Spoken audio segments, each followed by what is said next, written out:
कहानी रमेश की नई राह। लेखक Madan Mohan, global humanity mission. Ramesh एक साधारण शिक्षक था जिसे जीवन में कई कठिनाइयों का सामना करना पड़ रहा था। उसके जीवन में व्यक्तिगत और पेशेवर चुनौतियां लगातार बढ़ती जा रही थी। किसी दोस्त के कहने पर रमेश एक तांत्रिक के संपर्क में आया जो उसे उसके जीवन की समस्याओं से छुटकारा दिलाने का दावा करता था। तांत्रिक ने उसे एक विशेष प्रसाद के रूप में शराब दी और कहा कि इससे उसकी सभी समस्याएं हल हो जाएंगी। शुरू में रमेश ने इसे केवल समाधान के रूप में स्वीकार किया, लेकिन धीरे धीरे वह इस शराब का आदी हो गया। शराब की लत ने उसे मानसिक और शारीरिक रूप से कमजोर कर दिया। उसकी सेहत बिगड़ने लगी, वह अक्सर बीमार रहने लगा और उसके परिवार में भी तनाव बढ़ गया। पत्नी और बच्चों से उसकी दूरियां बढ़ने लगीं। रमेश और उसकी पत्नी के बीच अक्सर झगड़े होने लगे। बच्चों ने भी अपने पिता से दूरी बनानी शुरू कर दी, क्योंकि वे उन्हें शराब के नशे में ही देखते थे। यह सब यहीं तक सीमित नहीं रहा। रमेश की नौकरी पर भी इसका असर पड़ा। पहले जहां वह अपने स्कूल के बच्चों को पूरी तन्मयता से पढ़ाता था, वहीं अब उसकी लापरवाही और अनियमितता से उसके स्कूल में उसकी प्रतिष्ठा धूमिल होने लगी। आर्थिक स्थिति भी दिन ब दिन बिगड़ती गई और परिवार को आर्थिक संकट का सामना करना पड़ा। रिश्तेदारों और भाई बहनों ने भी रमेश से दूरी बनानी शुरू कर दी और उसे उलाहना देने लगे। जब रमेश की स्थिति बहुत खराब हो गई और उसका स्वास्थ्य पूरी तरह से बिगड़ने लगा, तो परिवार ने एक गंभीर निर्णय लिया। पत्नी, बच्चे और अन्य परिवारजन मिलकर उसे एक नशा मुक्ति केंद्र भेजने का निर्णय लिया। रमेश शुरुआत में इसका विरोध करता रहा। उसे यह बात पसंद नहीं आई कि उसे किसी नशा मुक्ति केंद्र में भेजा जा रहा है, लेकिन परिवार के लगातार समझाने और चिंता दिखाने के बाद उसने आखिरकार सहमति दे दी और नशा मुक्ति केंद्र चला गया। नशा मुक्ति केंद्र में रमेश को कई तरह के काउंसलिंग सत्रों में भाग लेने का मौका मिला। इन सत्रों के दौरान उसने धीरे धीरे अपनी लत को समझा और इसके पीछे की मानसिकता को जाना। वह जानने लगा कि उसके जीवन की समस्याओं का असली समाधान शराब नहीं है, बल्कि उसके अंदर ही कहीं छुपी हुई ताकत है। इसी दौरान काउंसलरों ने उसकी छुपी हुई प्रतिभा, गायकी को फिर से उभारने के लिए प्रेरित किया। रमेश ने अपने बचपन की यादों को ताजा किया, जब वह गाने का शौक रखता था।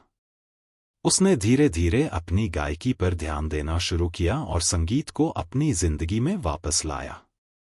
संगीत के साथ जुड़ने से उसकी शराब की तलब कम होने लगी। संगीत ने उसे एक नया उद्देश्य दिया, एक नई दिशा दिखाई।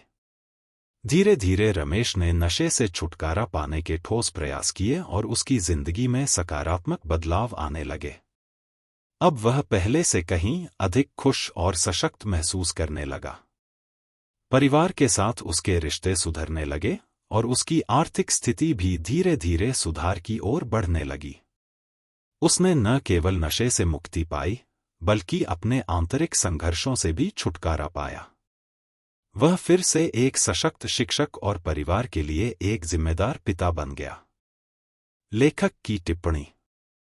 कहानी रमेश की नई राह हमें यह सिखाती है कि नशे की लत कितनी भी गहरी क्यों न हो, अगर व्यक्ति सही मार्गदर्शन और समर्थन पाता है तो वह अपनी जिंदगी में सकारात्मक बदलाव ला सकता है।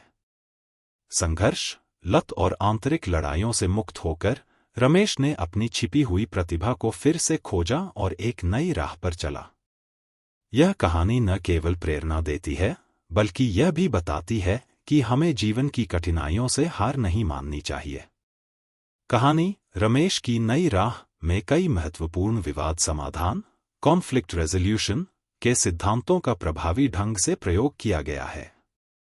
यह सिद्धांत न केवल व्यक्तिगत संघर्षों के समाधान में सहायक होते हैं, बल्कि जीवन में सकारात्मक बदलाव लाने में भी महत्वपूर्ण भूमिका निभाते हैं।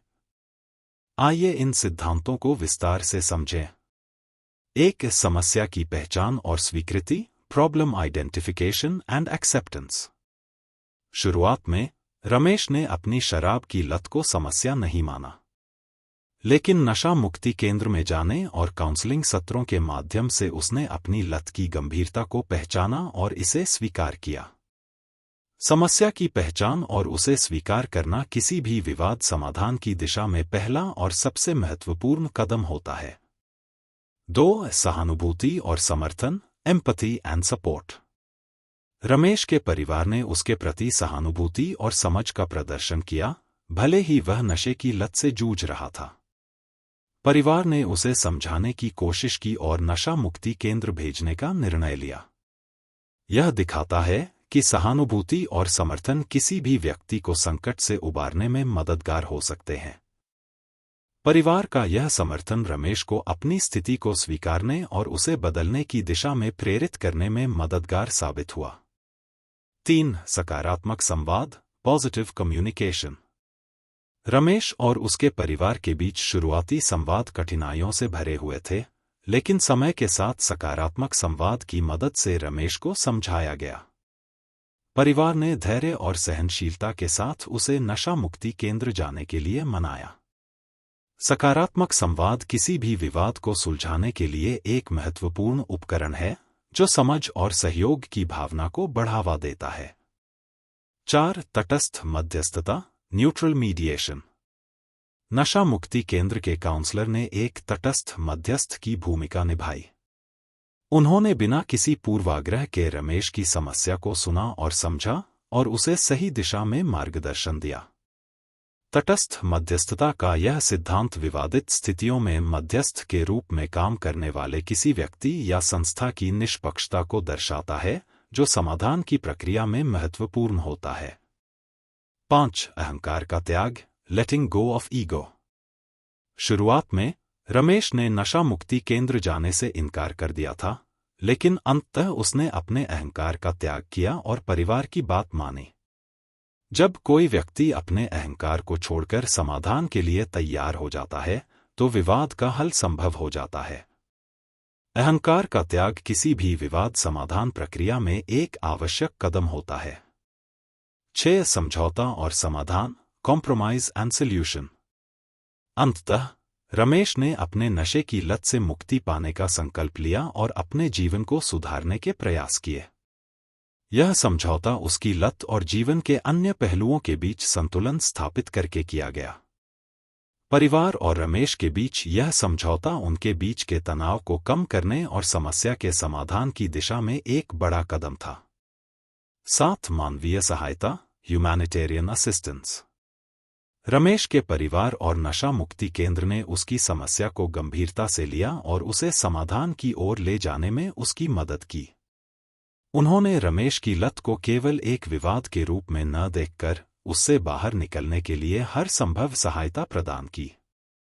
यह मानवीय सहायता की भावना को दर्शाता है, जो किसी भी संघर्ष या संकट के समाधान में महत्वपूर्ण भूमिका निभाती है। 8. आंतरिक संघर्ष की पहचान और समाधान, इंटरनल कॉन्फ्लिक्ट रेजोल्यूशन। कहानी में रमेश का संघर्ष केवल बाहरी नहीं, बल्कि आंतरिक भी था। उसने अपनी लत, असंतुलित जीवन और परिवार से टूटते संबंधों से जूझते हुए आत्मविश्लेषण और आत्मस्वीकृति की मदद से अपने आंतरिक संघर्ष को समझा और उसे स्वीकार किया। आत्मस्वीकृति, सेल्फ एक्सेप्टेंस। रमेश को सबसे पहले अपने आंतरिक संघर्ष को स्वीकार करना पड़ा। उसने यह समझा कि उसकी लत न केवल उसके स्वास्थ्य को बल्कि उसके रिश्तों और जीवन के हर पहलू को प्रभावित कर रही थी। अपनी कमजोरियों को स्वीकार करना किसी भी आंतरिक संघर्ष के समाधान की दिशा में पहला कदम होता है। सकारात्मक सोच और आत्मविश्वास, positive thinking and self confidence. Ramesh ने अपने आंतरिक संघर्ष पर विजय पाने के लिए सकारात्मक सोच और आत्मविश्वास का निर्माण किया। उसने अपनी गायन कला को फिर से अपनाया और उसे निखारने का निश्चय किया, जिससे उसके आत्मविश्वास को बल मिला। आत्मानुशासन और दृढ़ता, self discipline and determination.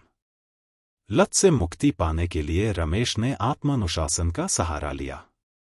Counselling के सत्रों ने उसे अपनी आदतों पर नियंत्रण पाने में मदद की और धीरे धीरे उसने अपने जीवन को फिर से संवारने की दिशा में कदम बढ़ाया। सकारात्मक गतिविधियों में संलग्नता, एंगेजमेंट इन पॉजिटिव एक्टिविटीज।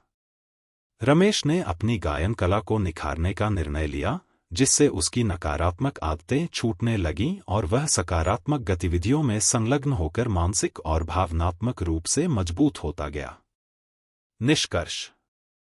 कहानी रमेश की नई राह हमें यह सिखाती है कि समस्या की पहचान, सहानुभूति, सकारात्मक संवाद, तटस्थ मध्यस्थता, अहंकार का त्याग, समझौता और मानवीय सहायता जैसे सिद्धांत न केवल विवाद समाधान में सहायक होते हैं, बल्कि जीवन में सकारात्मक बदलाव लाने में भी महत्वपूर्ण भूमिका निभाते हैं।